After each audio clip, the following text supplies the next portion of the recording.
BJP BJP वंदे वंदे वंदे वंदे वंदे।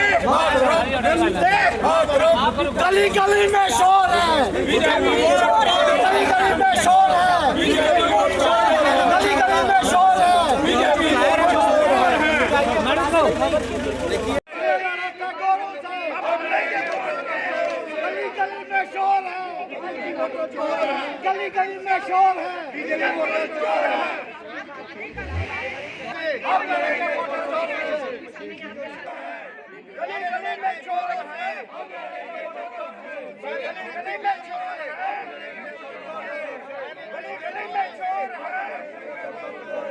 गली गली में शोर है,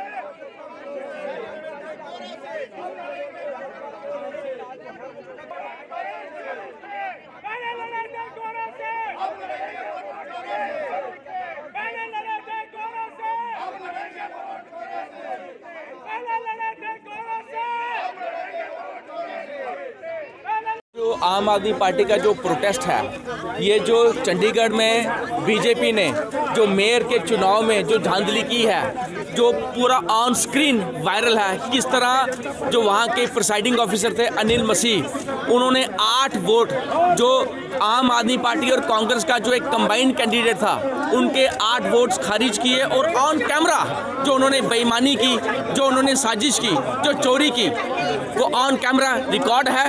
और सबसे बड़ी बात मैं आपको ये बता दूं कि जब भी वोट्स कैंसिल करने होते हैं, दोनों पार्टीज के इलेक्शन एजेंट्स के सामने उनको सामने बुलाकर कैंसिल करने होते हैं, लेकिन अनिल मसीह जो बीजेपी पार्टी से ताल्लुक रखते हैं और जो बीजेपी माइनॉरिटी सेल से बिलोंग करते हैं, वो प्रिसाइडिंग ऑफिसर, उन्होंने 8 वोट्स खारिज करके और बीजेपी का जो मेयर कैंडिडेट था उसको वहाँ जबरदस्ती जिता दी गया।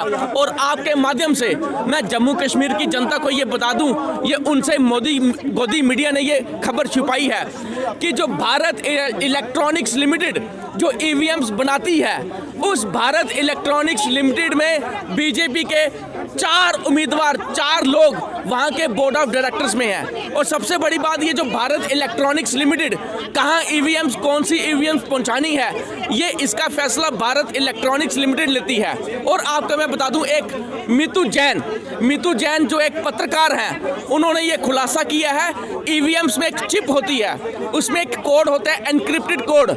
इसकी जानकारी जिसको हो तो नतीजों का उसका फेरबदल किया जा सकता है। और इसकी जानकारी जो इंजीनियर्स होते हैं भारत इलेक्ट्रॉनिक्स लिमिटेड, इनको होती है। और ये सारे के सारे इंजीनियर्स किसके अंडर काम करते हैं? बोर्ड ऑफ डायरेक्टर्स के अंडर काम करते हैं। और बोर्ड ऑफ डायरेक्टर्स में 4 बीजेपी के लोग हैं। तो आप खुद समझ सकते हैं कितनी बड़ी साजिश बीजेपी रच रही है इस देश के खिलाफ। हम इसको ना सिर्फ साजिश बोलेंगे बल्कि ये देशद्रोह बोलेंगे, क्योंकि ये लोकतंत्र की हत्या है। तो हमारा जो ये प्रोटेस्ट है बीजेपी के खिलाफ है। और सबसे बड़ी बात, मेयर का चुनाव एक छोटा सा चुनाव होता है। अगर बीजेपी इस छोटे से चुनाव में इस हद तक जा सकती है तो आप खुद अंदाजा करें 2024 का जो लोकसभा का चुनाव आ रहा है, और जो इलेक्ट्रॉनिक वोटिंग मशीन्स जो बंद कमरे में होती हैं और जो पैरामिलिट्री फोर्सेस के अंडर होती हैं, तो ये क्या करेंगे उन इलेक्ट्रॉनिक्स वोटिंग मशीन के साथ। तो हम देश की जनता से आह्वान करते हैं, खासकर जम्मू कश्मीर की जनता से आह्वान करते हैं, आप सड़कों पर आए, क्योंकि ये आपका हक खा रही है। मोदी सरकार तानाशाही हिंदुस्तान में लागू करना चाहती है। आप सड़कों पर आए, आम आदमी पार्टी का साथ दें, ताकि हम आपके राइट्स हिंदुस्तान को बचा सकें।